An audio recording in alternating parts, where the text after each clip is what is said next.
मैंने कहा था ना, कैसी भी सिचुएशन हो मोदी जी हमें घर ले आएंगे। वॉर रुकवा दी पापा। इनसे मणिपुर के दंगे नहीं रोके गए। 77 दिन तक मणिपुर जलता रहा, लेकिन रूलिंग पार्टी ने इन दंगों को रोकने के लिए कुछ नहीं करा। मोदी सरकार बस बैठकर तमाशा देखती रही और ये अपने एड्स में बता रहे हैं कि इन्होंने रशिया और यूक्रेन की वार रुकवा दी ताकि जो इंडियंस वहां पर फंसे हुए थे वो सुरक्षित बाहर निकल सके। रविशंकर ने कहा 3 घंटे के लिए वार रोक दी थी। राजनाथ सिंह ने कहा 4 से 5 घंटे के लिए वार रोक दी थी और अमित शाह के अनुसार तो ये वार 3 दिन तक रोक दी गई थी। लेकिन ये बात सरासर झूठ है, कोई वार नहीं रोकी गई। फॉरेन मिनिस्ट्री के स्पोकपर्सन ने भी यही चीज कही थी। जो स्टूडेंट्स रशिया में फंसे हुए थे उनकी कितनी मदद की गई थी, आप उन्हीं के मुंह से सुन लो। जब हम लोगों ने बॉर्डर क्रॉस कर लिया उसके बाद हमारी हेल्प हुई, लेकिन उसके पहले कोई हेल्प नहीं थी। गवर्नमेंट बिल्कुल ध्यान नहीं दे रही है, कोई अपना काम नहीं कर रही है। लेकिन गोदी मीडिया इस फेक न्यूज को बार बार दिखाकर जनता का कैसे ब्रेन वॉश कर रही है।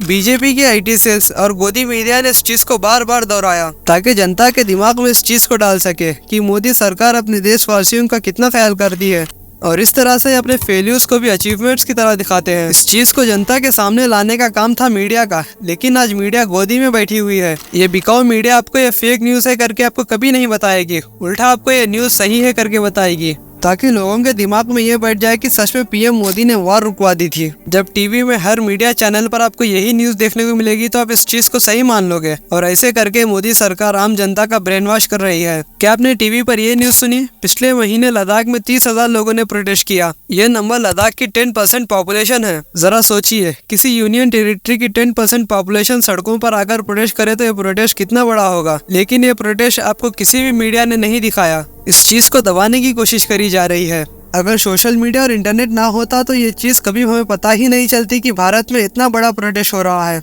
लेकिन प्रोटेस्ट क्यों हो रहा है? आखिर लद्दाख के लोगों की मांग क्या है? आइए समझते हैं इस वीडियो में। आर्टिकल 370 हटने के बाद जम्मू और कश्मीर और लद्दाख को एक अलग अलग यूनियन टेरिटरीज में बांट दिया था। Jammu and Kashmir with legislative और लद्दाख विदाउट लेजिस्लेटिव। लेकिन लेजिस्लेटिव होने या ना होने से क्या फर्क पड़ता है? जिस यूनियन टेरिटरी के पास लेजिस्लेटिव होता है वो आगे चल के अपनी खुद की गवर्नमेंट बना सकेगी और इनके खुद का एक चीफ मिनिस्टर होगा। लेकिन जिसके पास लेजिस्लेचर नहीं होगा उसकी कोई गवर्नमेंट नहीं बन सकती और ये सेंट्रल गवर्नमेंट के कंट्रोल में आएगी लेफ्टिनेंट गवर्नर के थ्रू। क्योंकि जब लोकल्स की खुद की गवर्नमेंट होती है तो लॉज भी उनके कल्चर के हिसाब से ही बनते हैं। लेकिन जब लॉज सेंट्रल गवर्नमेंट बनाएगी तो ये चीज वो अच्छे से नहीं कर पाएगी। और ये एक डिमांड है और ऐसे 3 और डिमांड्स है लद्दाख के लोगों की, जिसकी वजह से लद्दाख में प्रोटेस्ट हुए। सभी लद्दाख के लोगों की 4 मेन डिमांड्स है यहाँ पर।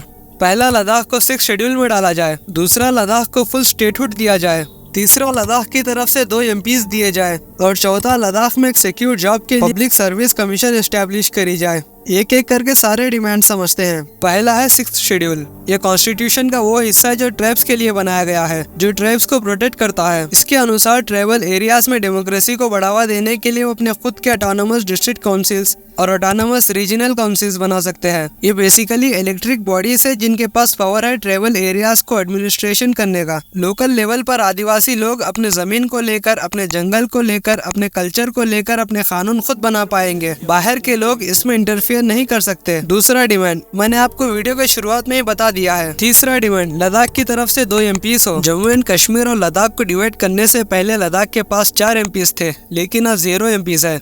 स्टेट लेवल पर कुछ है ही नहीं जिसे आप वोट देकर चुन सकते हो। लद्दाख के लोग सिर्फ लोकसभा इलेक्शंस में वोट डाल सकते हैं, लेकिन वहाँ पर भी सिर्फ उन्हें एक ही MP दिया गया है। लद्दाख के लोगों की मांग है कि सेंट्रल लेवल पर हमें 2 MPs दो।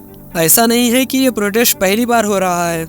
अगस्त 2020 में लद्दाख के लोगों ने पहली बार अपनी डिमांड सरकार के आगे रखी थी। अप्रैल 2020 में इस चीज को लेकर पहली बार प्रोटेस्ट हुआ। तब होम मिनिस्टर अमित शाह ने वादा किया था कि ऑटोनोमस हिल डिस्ट्रिक्ट इलेक्शंस के 15 दिन बाद ये मांग पूरी करी जाएगी। इसको देखकर प्रोटेस्ट कॉल ऑफ कर दिए गए और बीजेपी ने 15 सीट्स के साथ इलेक्शंस जीता। लेकिन बीजेपी सरकार अपनी बात से मुकर गई। लद्दाख के लोगों की कोई डिमांड पूरी नहीं करी गई। दिसंबर 2021, नवंबर 2022 2 और प्रोटेस्ट देखने को मिले, लेकिन हमेशा सरकार इस चीज को रिजेक्ट करती रही। 2024 6 मार्च को सरकार ने बातचीत के बाद भी लद्दाख के लोगों की नहीं सुनी, जिसके बाद सोनम वांगचुक ने फैसला करा कि वो अमरन अनशन पर बैठेंगे। ये अमरन अनशन 21 दिन का होगा। इस अमरन अनशन पर बैठे 14 दिन हो चुके हैं। इनका कहना है कि सरकार अगर 21 दिन के बाद भी इनकी बात नहीं सुनेगी तो ये और 21 दिन अमरन अनशन पर बैठेंगे।